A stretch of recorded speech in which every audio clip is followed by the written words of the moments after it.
प्रधानमंत्री के होते हुए, मुख्यमंत्री के होते हुए लोगों ने कांग्रेस के फेवर में वोट दिया है, तो स्वाभाविक रूप से इसका असर 2019 के चुनाव पर पड़ेगा। 2019 के चुनाव पर इसका असर पड़ेगा, शकील अहमद कहते हुए।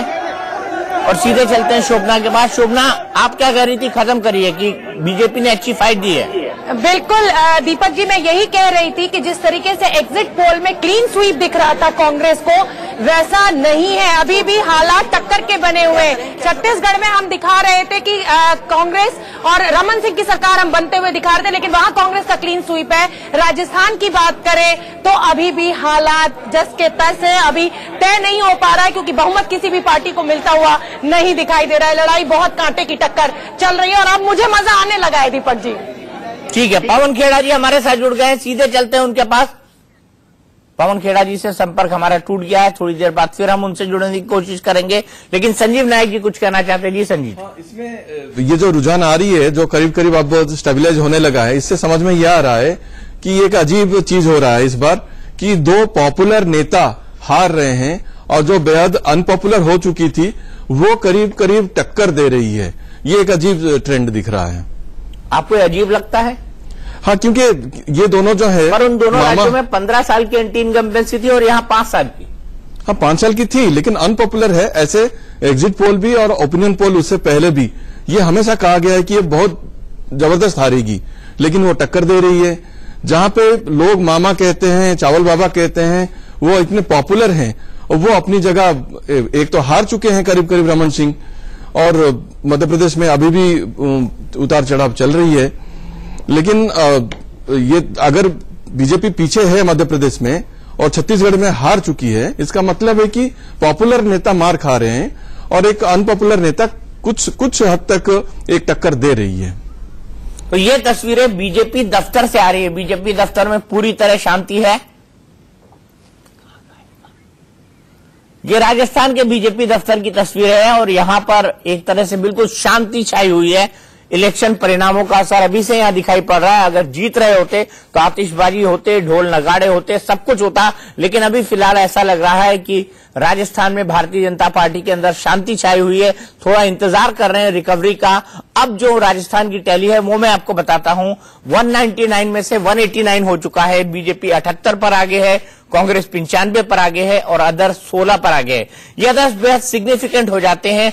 अगर 101 का आंकड़ा नहीं टच कर पाती है कांग्रेस तो ये अदर्स बहुत सिग्निफिकेंट हो जाएंगे। वहीं अगर हम छत्तीसगढ़ की बात करें तो वहां क्लियर कट मेजॉरिटी रुझानों में कांग्रेस को मिल चुकी है। 56 सीटों पर कांग्रेस आगे है, बीजेपी 28 सीटों पर आगे है, अदर्स 6 पर आगे है। वहीं मध्य प्रदेश की बात करें तो 108 सीटों पर बीजेपी आगे है, 112 सीटों पर कांग्रेस आगे है और अदर्स 10 पर आगे है। 10 ये बेहद महत्वपूर्ण हो जाते हैं। हम सीधे चलते हैं जयपुर। हमारे सहयोगी जीतेश ने वहां की एक रिपोर्ट फाइल करी है, सबसे पहले वो देख लेते हैं।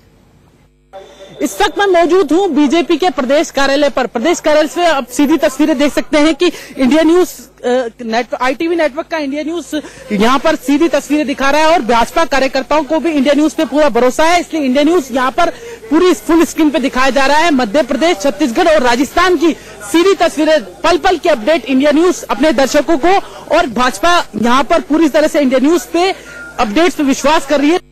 छत्तीसगढ़ में हो गई है और दिगंबर जनकपुरी महाराज जो कि रायपुर पश्चिम विधानसभा से चुनाव लड़ रहे हैं, वो यहाँ पर आए हैं मतगणना के लिए। मतगणना के लिए आप आए हैं, आपके एजेंट भी बने होंगे, क्या आपको भरोसा है? क्या सोच करके आए हैं आप? सोच के तो आए जीत रहा बोल के, आगे ईश्वर की इच्छा जो होगा। जी जी। क्यों ऐसा सोचते हैं कि लोगों ने आपको वोट दिया होगा? वोट दिया होगा ना, मुझे भी। ऐसा बात नहीं है, सबको जब वोट दे रहे तो मुझे भी देगा वोट। और मैं भी एक सन्यासी हूँ, सनातन धर्म को मानने वाला हूँ, और जो सनातन धर्म को मानने वाला है वो जो अपना भाव रखता है कि साधु संत को भी वोट देना चाहिए। छत्तीसगढ़ के मौजूदा मुख्यमंत्री डॉक्टर रमन सिंह के लिए कुछ ही दिन इस घर में रहने के लिए शेष रह गए हैं या फिर अगले वो 5 साल तक इस सीएम आवास में रहेंगे, इसका फैसला कुछ ही देर में हो जाएगा। मतगणना जो है वो छत्तीसगढ़ में शुरू होने वाली है, लेकिन अभी सुबह सुबह की अगर नजारे की बात करें तो यहाँ पर जो पश्चिमी गेट है वहां पर देखिए कि तमाम जो सिक्योरिटी के लोग हैं, जो सुरक्षाकर्मी हैं, वो यहाँ पर आ गए हैं। अंदर की बात की जाए तो जो जानकारी आ रही है उसके अनुसार मुख्यमंत्री जो है वो अपने नियमित समय के अनुसार सुबह उठ गए हैं। वो तुलनात्मक रूप से थोड़ा पहले वो तैयार होंगे और लगातार जो है पूरे प्रदेश में जो मतगणना हो रही है, जो रुझान आ रही है, उस पे वो नजर रखेंगे। कल देर रात हमारी मुख्यमंत्री से बातचीत हुई, उनका कहना था कि कहीं भी कोई शक शुबा की गुंजाइश नहीं है। भारतीय जनता पार्टी पूरी फुल मेजोरिटी के साथ, पूर्ण बहुमत के साथ छत्तीसगढ़ में चौथी बार सरकार बनाएगी और फिर से यहां पर कमल खिलेगा। इसके लिए मुख्यमंत्री पूरी तरीके से आश्वस्त है और लेकिन स्थितियां क्या होगी कुछ देर बाद पूरी तरीके से स्पष्ट हो जाएगा। कैमरामैन अभिषेक के साथ संजय शेखर, इंडिया न्यूज, मुख्यमंत्री निवास, रायपुर।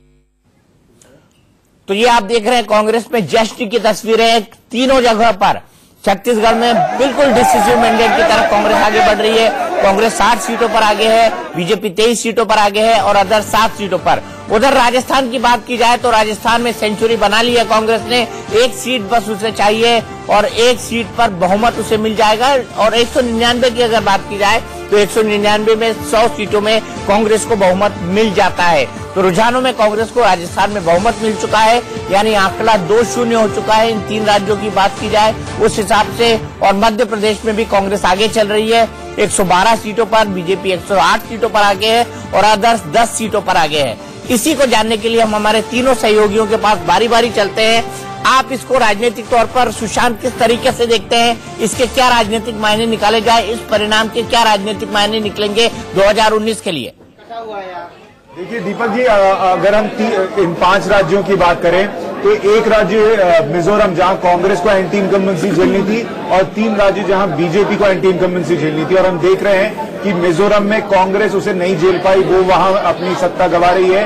3 राज्यों में हम देख रहे हैं कि बीजेपी 2, क्योंकि राजस्थान में ऐसा लग रहा है कि कांग्रेस सरकार बना लेगी, तो 3 में से 2 जो है बीजेपी गंवा रही है। लेकिन अगर वो मध्य प्रदेश बचा लेती है दीपक जी, तो ये बीजेपी के लिए एक तरीके से कहिए राहत की बात होगी, क्योंकि अगर वहां पर स्पष्ट बहुमत नहीं मिला, और हमें पता है अगर स्पष्ट बहुमत नहीं मिला तो फिर बीजेपी जो है वो अमूमन बाजी मार लेती है। तो बीजेपी के लिए मध्य प्रदेश बचाना भी एक बड़ी कामयाबी होगी, लेकिन छत्तीसगढ़ गंवाना और राजस्थान गंवाना उसके लिए अगर 2019 के लिहाज से देखें तो एक नुकसानदेह बात हो सकती है। और ये मैसेज जा सकता है कांग्रेस में, विपक्ष के अंदर, कि बीजेपी को हराया जा सकता है। और अगर ये मोमेंटम कैरी हुआ तो फिर 2019 में बीजेपी को दिक्कत आ सकती है। सुशांत, अभी अगर बात करें तो मध्य प्रदेश के आंकड़े बदले हैं। बीजेपी 105 सीटों पर आगे चल रही है रुझानों में, कांग्रेस 113 सीटों पर और अदर्स 12 सीटों पर, यानी धीरे धीरे 116 सीटों की तरफ कांग्रेस बढ़ रही है। 116 सीटें 230 में बहुमत होंगी और कांग्रेस उस तरफ बढ़ती हुई नजर आ रही है। सीधे चलते हैं आंचल के पास। आंचल, आपको क्या लगता है 2019 के हिसाब से आप क्या देखती है? मोदी के लिए किस तरह से मुश्किलें बढ़ेंगी या अमित शाह की राह किस तरीके से मुश्किल होगी? देखिए, ये बहुत क्लियर है कि मध्य प्रदेश में जिस तरह से अब आंकड़े बदल रहे हैं स्क्रीन के ऊपर है, और एक बार 15 मिनट तक लगातार फिक्स्ड आंकड़ा था 108, 112 में बीजेपी और कांग्रेस थी और अदर्स के खाते में 10 रुझान जो सीटें थी 10 में रुझान वो आगे चल रहे थे। लेकिन अभी आंकड़ा कुछ देर पहले ही बदला है, कुछ सेकंड पहले बदला है, जहां पर बीजेपी एक बार फिर से पिछड़ गई है, 105 सीटों पर आगे चल रही है, जबकि कांग्रेस 113 सीटों पर आगे चल रही है। बहुमत के आंकड़े से, मैजिक फिगर से 3 सीटें दूर है, लेकिन अदर्स 12 पर आगे चल रहे हैं। दीपक, देखिए मध्य प्रदेश में इतनी कांटे की टक्कर हो गई है कि मुझे लगता है, हम तो छोड़ दीजिए पॉलिटिकल पंडित छोड़ दीजिए, लेकिन बीजेपी और कांग्रेस की भी सांसें इस वक्त अटकी हुई हैं। वो इसलिए क्योंकि किंग कौन बनेगा ये अभी तक किसी को पता नहीं है, लेकिन किंग मेकर की भूमिका में अगर अदर्स उभरते हैं, क्योंकि 12 जो रुझान के मुताबिक अदर्स हैं वो आगे चल रहे हैं, तो ऐसे में स्थितियां बहुत ज्यादा दूसरी हो सकती है। सरकार बनाने के लिए अच्छी खासी जद्दोजहद और मिडनाइट ऑपरेशन जिसे कहा जाता है दीपक, वो शुरू हो जाएंगे और इसको लेकर दोनों ही गेमों में गहमा गहमी बढ़ गई है। और जो मध्य प्रदेश के लिए और चिंता की बात है, शिवराज सिंह चौहान के लिए चिंता की बात है कि बहुत सारे एंटी इनकम्बेंसी को बीट करने के लिए बहुत सारे टिकट काटे गए थे सिटिंग एमएलए के, मंत्रियों के। ऐसे में शिवराज सिंह चौहान के 3 मंत्रियों की, कई मंत्री पीछे चल रहे हैं, लेकिन 3 मुख्य तौर पर जो मंत्री हैं वो पीछे चल रहे हैं। उनके नाम आपको बता देती हूँ। स्कूली शिक्षा मंत्री दीपक जी वो पीछे चल रहे हैं, पीडब्ल्यूडी मंत्री रामपाल जी पीछे चल रहे हैं, और साथ ही साथ जनसंपर्क मंत्री नरोत्तम मिश्रा, जो कि बहुत बड़ा नाम है मध्य प्रदेश की राजनीति में, शिवराज सिंह चौहान के संकट मोचक हैं, वो भी इस वक्त जो है वो पीछे चल रहे हैं। तो ये 3 मंत्री जो है वो पीछे चल रहे हैं। ऐसे में जो एंटी इनकम्बेंसी का असर है साफ तौर पर यहाँ पर नजर आता हुआ नजर आ रहा है। अगर पूरे 5 राज्यों के लिहाज से देखा जाए तो जब भी ये सर्वेज हुए हैं उसमें ये उभर कर सामने आया कि पीएम मोदी की तो पॉपुलैरिटी कम नहीं हुई है, लेकिन एंटी इनकम्बेंसी का इन राज्यों में असर दिखेगा। मध्य प्रदेश शायद एक अकेला एक्सेप्शन था जहां सेंटर के प्रति एंटी इनकम्बेंसी थी, उसका असर ज्यादा नजर आ रहा था, जबकि शिवराज सिंह चौहान रिमेन्ड पॉपुलर। इसके बावजूद मध्य प्रदेश में इस वक्त भी क्या होने जा रहा है कोई अभी कुछ नहीं कह सकता। मैं अपने पैसे कहीं नहीं लगाने जा रही हूँ इस वक्त। दीपक ठीक है, आप मत लगाइए पैसे। वैसे आजकल मैं आपको बता दूं, पैसे लगाना भी नहीं चाहिए, ये एक बहुत गंदी आदत है। आप ऐसे पैसे मत लगाया करिए, ये मेरी आपको सलाह है। मैं चलता हूं शोभना के पास। शोभना, आपसे जानना चाहूंगा राजस्थान में रुझानों, ये मुहावरे के तौर पर मैंने इस्तेमाल किया, let me give proper clarification for that. अच्छा ठीक है, आपने क्लैरिफिकेशन दे दिया, लेकिन जनता भी अब क्लैरिफिकेशन मांग रही है और कई सारे क्लैरिफिकेशन मांग रही है केंद्र की बीजेपी की सरकार से, राज्य की बीजेपी की सरकार से। उन्होंने बीजेपी को कम से कम इन 3 राज्यों में बहुत पीछे कर दिया है, या ये कहें कि सत्ता से उखाड़ फेंका है, तो ये गलत नहीं होगा अभी तक के रुझानों के मुताबिक। शोभना, राजस्थान के अंदर ये जो तस्वीर दिख रही है उसमें आप क्या कहेंगी? ये तस्वीर वसुंधरा राजे की सिंधिया के लिए क्या कहती है, आने वाली राजनीति के लिए, आगे की राजनीति के लिए? दीपक जी, वसुंधरा राजे के लिए क्या कहती है वो तो नारों से जनता ने साफ ही कर दिया था कि वसुंधरा तेरी खैर नहीं, मोदी तुझसे बैर नहीं। लेकिन कांग्रेस के लिए ये बहुत अच्छी खबर है और एक तरीके से संजीवनी बूटी साबित होगा ये रिजल्ट। जिस तरीके से कांग्रेस मुक्त भारत की बात हमेशा बीजेपी करती रही, अगर हिंदी हार्टलैंड में इन 3 बड़े राज्यों में कांग्रेस आ जाती है तो एक तरीके से 2019 के सेमीफाइनल के लिए कांग्रेस को दिशा जरूर मिलेगी। और जो बूथ लेवल के मैनेजमेंट जिसमें हमेशा अमित शाह बाजी मार लेते थे, उसमें भी अब कहीं ना कहीं कांग्रेस अगर सफल होती है तो एक उत्साह जरूर आएगा और कहीं ना कहीं 2019 के लिए राहुल गांधी के चेहरे को एक पहचान जरूर मिलेगी। कल हम कॉन्क्लेव में थे और मनोज सिन्हा ने कहा था कि राहुल गांधी तो हमारे लिए बीजेपी के लिए एसेट है, तो अब कहीं ना कहीं बीजेपी को अपने शब्द जरूर वापस लेने पड़ेंगे और विचार जरूर करना पड़ेगा कि अब बीजेपी को ऐसा नहीं है कि हराया नहीं जा सकता है। महागठबंधन में भी एक नई जान ये रिजल्ट जरूर फूकेंगे और कांग्रेस के कद को जरूर बढ़ाएंगे। दीपक जी, तो आप देखिए राजस्थान के जो परिणाम है उसमें और इजाफा हुआ है कांग्रेस के लिए। कांग्रेस 101 सीटों पर आगे है, कंप्लीट बहुमत पा चुकी है। बीजेपी 73 सीटों पर 75 से 73 हो गई है, 76 थी पहले, अदर्स 22 पर। उधर मध्य प्रदेश की बात करें तो 230 में से 230 के रुझान आ चुके हैं। 105 सीटों पर बीजेपी आगे है, कांग्रेस 113 पर, अदर्स 12 पर। छत्तीसगढ़ में डिसिसिव मैंडेट, एक बहुत बड़ा मैंडेट, 3/4 बहुमत के करीब पहुंच गई है कांग्रेस और 60 सीटों पर वो आगे चल रही है। 23 सीटों पर बीजेपी है और 7 सीटों पर अदर्स। वहीं तेलंगाना में टीआरएस बहुमत प्राप्त कर चुकी है, यह हम आपको दिखा रहे हैं। टीएस सिंहदेव की तस्वीर है, भूपेश बघेल की तस्वीर है।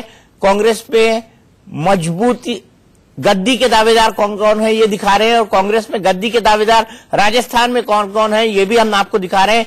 सचिन पायलट, अशोक गहलोत, कमलनाथ और ज्योतिरादित्य सिंधिया, ये मध्य प्रदेश में। तो ये 3 राज्य है जो संजीवनी बूटी रहेंगे। अभी अभी शोभना ने कहा संजीवनी बूटी, आप संजीव है, क्या आपको लग रहा है संजीव जी की संजीवनी बूटी बनेंगे ये राज्य कांग्रेस के लिए? न सिर्फ मर्यादा के तमाम दायरों को तोड़ते हुए प्रधानमंत्री के ऊपर इस तरह का बयान दिया कि चाय चाय और मैं इतना ज्यादा बोलूंगा, ऐसे बयान दूंगा कि उससे वो चाय सुन सुनकर ही कान पक जाएंगे, और इस तरह की अभद्र भाषा का इस्तेमाल किया था, वो बैड टेस्ट में थी।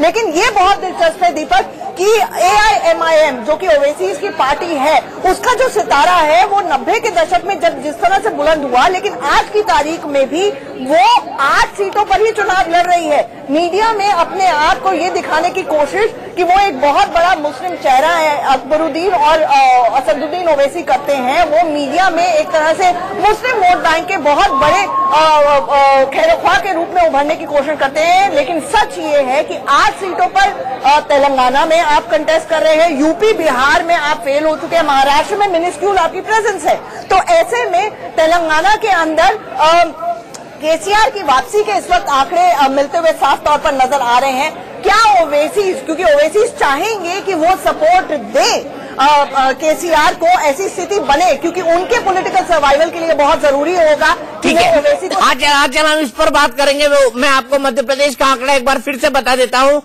आंकड़ा बदला है, और आंकड़ा कैसे बदला है? कांग्रेस नीचे आई है, कांग्रेस 110 पर आ गई है, अदर्स 15 हो गए हैं, और बीजेपी 105 सीटों पर आगे चल रही है।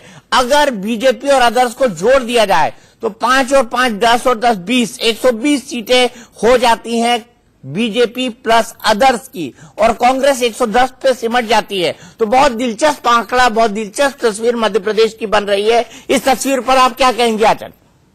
दीपक, मुझे यही बात लग रही है, और जो पिछले आधे 1 घंटे से अब स्थिति उभरती हुई नजर आ रही है। बिल्कुल कांटे की टक्कर बीजेपी और कांग्रेस के बीच में। 105 पर बीजेपी है, कांग्रेस 110 में है। देखिए, अमूमन जब सरकार बनाने की बात आती है, बीजेपी के पास भले ही सीटें कम हो, लेकिन सरकार बनाने का स्ट्राइक रेट उसका बेहतर रहा है। कर्नाटक सिर्फ एकमात्र एक्सेप्शन है, और 15 अगर अदर्स के खाते में जा रही है, तो हमें इसमें देखना होगा कि समीकरण किस तरह से उभरते हैं। इसमें बीएसपी कितनी सीट्स लेती है। देखिए, बीएसपी बयानों के लिहाज से मायावती के देखा जाए, आपको याद होगा उन्होंने चुनाव प्रचार के दौरान छत्तीसगढ़ में अजीत जोगी के साथ अलायंस किया। अजीत जोगी बहुत एमेनेबल नजर आ रहे थे अलायंस करने के लिए, गठबंधन करने के लिए। उन्होंने कहा था कि राजनीति में तो होता है कि आप कांग्रेस के साथ जाएं या बीजेपी के साथ जाएं, मजबूरी हो सकती है। लेकिन मायावती ने साफ तौर पर अगले दिन ही बयान का स्पष्टीकरण दिया था कि हम ना सांपनाथ के साथ जाएंगे, ना नागनाथ के साथ जाएंगे। और इसको इस नजरिए से देखा जाए कि दिग्विजय सिंह ने भी चुनावी प्रचार के दौरान इस तरह की बात कही थी कि मायावती के ऊपर बहुत सारी सरकारी एजेंसी, सीबीआई, ईडी का दबाव है, जिसका आके कांग्रेस को डैमेज कंट्रोल करना पड़ा। और मायावती और बीएसपी ने बाकायदा दिग्विजय सिंह की बहुत ज्यादा आलोचना की थी। तो ऐसे में राजनीति में कहा जाता है there no permanent friends, there no permanent enemies. लेकिन गठबंधन की जब बात आती है तो बीएसपी मुझे नहीं लगता है कि बीजेपी के साथ जा सकती है, लेकिन साथ ही साथ राजनीति में कुछ भी हो सकता है। ऐसे आखिर मैं आपको 1 मिनट रोकूंगा। राजस्थान के आंकड़े बदल रहे हैं। 199 में से 197 सीटों के रुझान हमको मिल रहे हैं।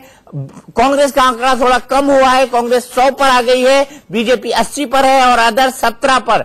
अदर्स एक बड़ी भूमिका निभा सकते हैं मध्य प्रदेश और राजस्थान के अंदर, क्योंकि मध्य प्रदेश के अंदर अदर्स 15 है, बीजेपी 105 है, कांग्रेस 110 पर आ गए है। वहीं छत्तीसगढ़ की बात करें तो एक डिसिसिव मैंडेट की तरफ कांग्रेस जा रही है, एक निर्णायक जनादेश की तरफ कांग्रेस जा रही है। 60 सीटों पर आगे चल रही है। अगर 2-4 सीटें, 2-5 सीटें कम भी हो जाती है, 10 सीटें कम हो जाती है, 14 सीटें कम हो जाती है, तो भी कांग्रेस बड़े आसानी से वहां पर सरकार बना लेगी, क्योंकि बहुमत का आंकड़ा वहां 46 का है।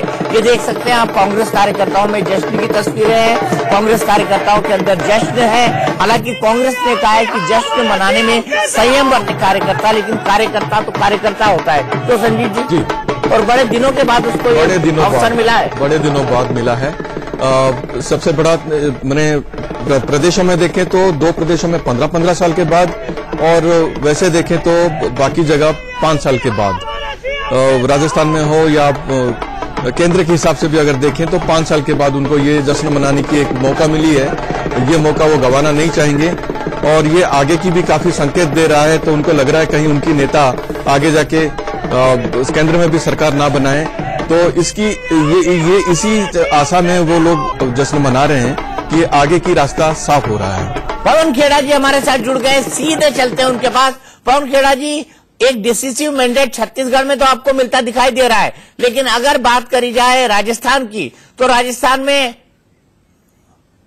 अभी चुनाव परिणाम आने दीजिए। लेकिन सर, शुरुआती जो रुझान आ रहे हैं उसमें बीजेपी हारती भी नजर आ रही है सर। शुरुआती रुझानों पर मैं कोई कमेंट नहीं करूंगा। तो सर, क्या आपको उम्मीद है कि सर बीजेपी अच्छा प्रदर्शन करेगी सर? हाँ, मुझे विश्वास है। आज क्वेश्चन कर रहे हैं। अरे क्वेश्चन है यार। सर, मिजोरम को लेकर के सर एक साथ कर लो, मैं बता रहा हूँ ना। छत्तीसगढ़ में तो लगभग हाथ ही बीजेपी, राजस्थान और मध्य प्रदेश में। देखिए, दरअसल अभी सामान्य तौर पर रुझान है। रुझान के आधार पर कोई भी सरकार बनाना बिगाड़ना, मैं समझता हूँ ये उपयुक्त समय नहीं है। दोपहर के बाद जो परिस्थिति बनेगी वो स्थिर होगी और उसके बाद सरकार बनाने की स्थिति बनेगी। इसलिए अभी कुछ भी कहना मुमकिन नहीं होगा, लेकिन मुझे पूरा विश्वास है कि मध्य प्रदेश में बीजेपी आगे जाएगी। लेकिन सर, जो अभी ट्रेंड दिख रहा है, तो ये तो कम से कम साफ हो चुका है कि थोड़ा सा जो जन समर्थन है वो कम हुआ है बीजेपी के प्रति। नहीं, इसमें तो किसी को आश्चर्य होना ही नहीं चाहिए। स्वाभाविक रूप से जब चुनाव था तो हम लोग भी कह ही रहे थे, लेकिन भारतीय जनता पार्टी कंफर्टेबल है और अभी से किसी के बारे में कौन सरकार बना रहा है, कौन सरकार नहीं बना रहा है, ये कहना मुमकिन नहीं। पहला दिन है संसद का, क्या उम्मीद कर रहे हैं? आज संसद का पहला दिन है। मैं समझता हूँ कि कल हम लोगों ने सभी पार्टी लीडर्स के साथ मीटिंग की थी और बहुत ही अच्छे वातावरण में मीटिंग हुई। सदन ये एक तौर से इस सत्र का अंतिम सदन जैसा ही रहेगा और इसलिए सबकी इच्छा है कि इस सत्र का पूरा तो नरेंद्र सिंह तोमर, जो कि मध्य प्रदेश के कद्दावर नेता है, वो बता रहे थे कि दोपहर बाद ही स्थिति साफ होगी। अभी के आंकड़े हम आपको बता देते हैं। मध्य प्रदेश में 230 में से 230 सीटों के रुझान आ चुके हैं। बीजेपी 105 पर, कांग्रेस 110 पर, अदर्स 15 पर आगे है। छत्तीसगढ़ में 90 में से 90 सीटों के रुझान आ चुके हैं। बीजेपी 22 पर, कांग्रेस 61 पर, अदर्स 7 पर आगे है। राजस्थान में 197 सीटों के रुझान आ चुके हैं। 199 में से बीजेपी 80 पर, कांग्रेस 100 पर और अदर्स 17 पर आगे हैं। सिर्फ 2 मिनट के ब्रेक के लिए रुकते हैं, फिर वापस लौटते हैं। अदर्स 12 पर हो गए हैं। 3 सीटों को नुकसान हुआ है और 105 सीटों पर भारतीय जनता पार्टी आगे है। भोपाल से कांग्रेस के जश्न की तस्वीरें आप देख रहे हैं। सुनते हैं कार्यकर्ता क्या कह रहे हैं।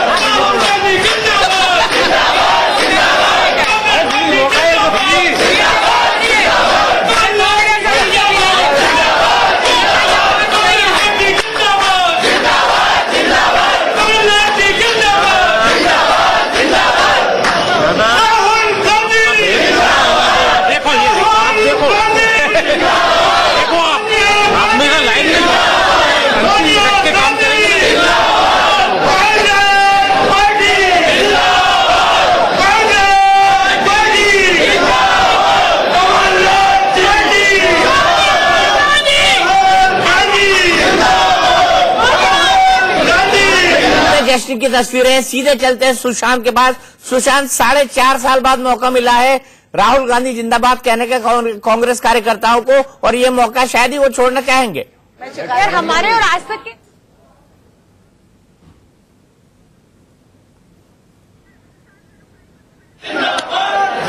सुशांत का हम रुख करेंगे, उससे पहले तस्वीरें आपके सामने देखिए। राहुल गांधी जिंदाबाद के नारे लग रहे हैं।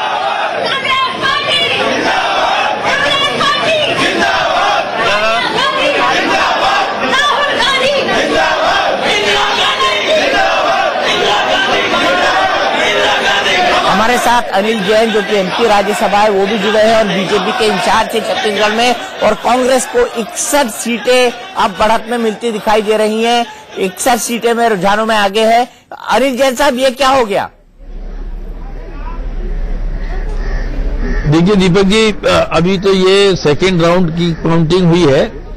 पिछली बार भी छत्तीसगढ़ में आपको ध्यान हो तो कांग्रेस ने सरकार बना ली थी, क्योंकि 0.78% का डिफरेंस रहा है।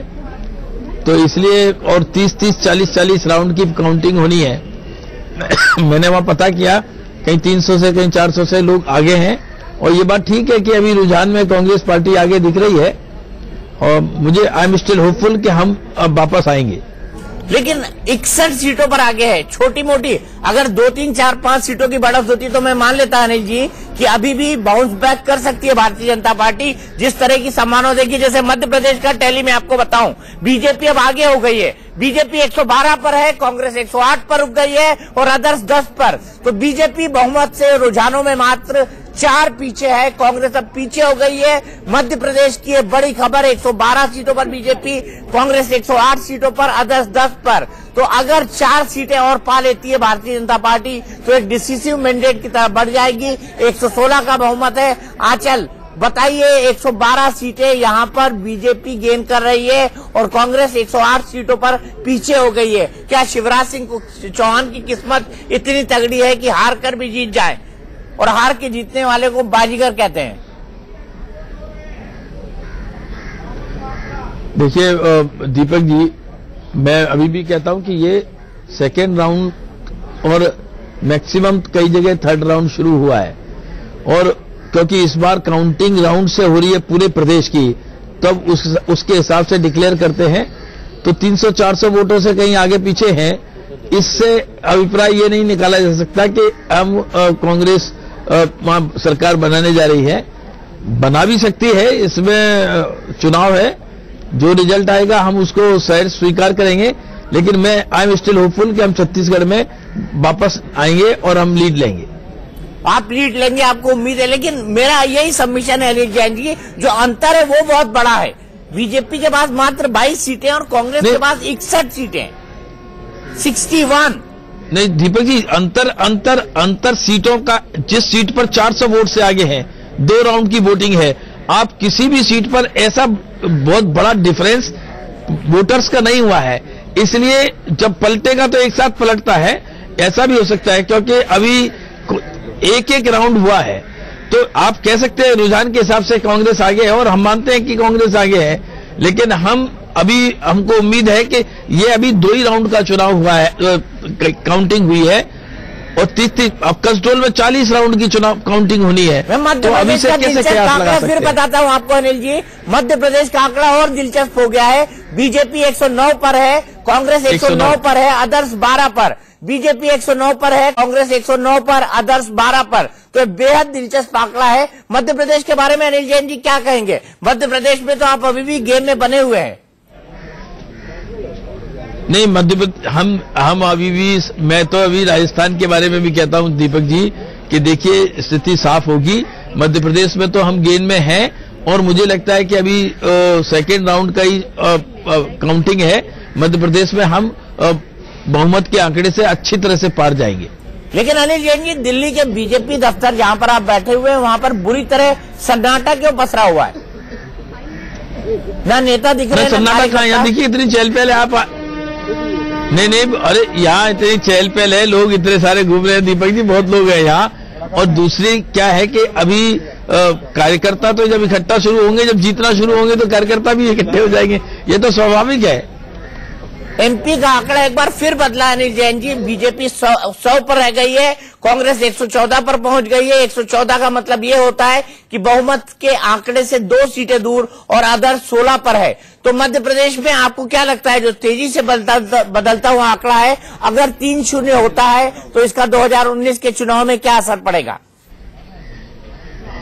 देखिए, पहले तो ये 3-0 होने वाला नहीं है दीपक जी, निश्चित रूप से 3-0 होने वाला नहीं है, एक बात। और दूसरा, ये चुनाव स्टेट्स का चुनाव है। हम चुनाव के दौरान भी ये बात हमसे पूछी गई थी, तब भी हमने कहा था कि ये चुनाव स्टेट्स का चुनाव है। इस चुनाव के से 19 का चुनाव का मतलब नहीं निकाला जा सकता, और 19 के चुनाव में सीधे केंद्र सरकार के कामकाज के ऊपर जनता वोट देने वाली है। लंबी सरकारें लंबे समय से चलती हैं, तो कहीं ना कहीं थोड़ी एंटी इनकम्बेंसी का माहौल रहता है। फिर भी मैं कहता हूं कि ये अभी ये 3-0 होने वाला नहीं है। 3-0 होने वाला नहीं है। आपको कहां पर जीत की सबसे ज्यादा संभावना लगती है इन तीनों राज्यों में? देखिए, मध्य प्रदेश हम जीतेंगे, और मुझे छत्तीसगढ़ की भी संभावना है, और राजस्थान हम बहुत नेक टू नेक चल रहे हैं। अब आपके आंकड़े में राजस्थान कहां दिखा रहा है मुझे मालूम नहीं, लेकिन राजस्थान मैंने पीछे देखा अभी, तो राजस्थान में 8-10 सीटों का डिफरेंस रह गया था। तो मैं राजस्थान का आंकड़ा आपको बता देता हूं, 199 में से 197 सीटों के रुझान आए। बीजेपी 81 पर आगे है, कांग्रेस 98 पर आगे है, और अदर्स 18 पर। तो 81, 98, 18 ये आंकड़ा है अनिल जैन जी। इसके बाद भी आपको लगता है बाउंस बैक कर पाएंगे? दीपक जी बाउंस बैक करने की हर जगह हर किसी को उम्मीद है। कारण क्या है कि ये राउंड काउंटिंग हो रही है इस बार, इसलिए सेकेंड राउंड के बाद 10 बजे मैं आपको रोकूंगा। एक बहुत बड़ी खबर आ रही है और बहुत बड़ी खबर यह है कि रुझानों में कांग्रेस को पूर्ण बहुमत मिल चुका है मध्य प्रदेश के अंदर। आंचल, क्या कहता है ये आंकड़ा? रुझानों में बहुमत मिल चुका है। बहुमत के आंकड़े को मैजिक फिगर जो 116 की है वो छू चुकी है कांग्रेस। बीजेपी 98 पर है। हमने देखा था कि दोनों के बीच में जो फासला है अभी कुछ देर पहले कम हुआ, लेकिन एक बार फिर से स्लाइड हुई है बीजेपी की सीटों में और सेंचुरी से नीचे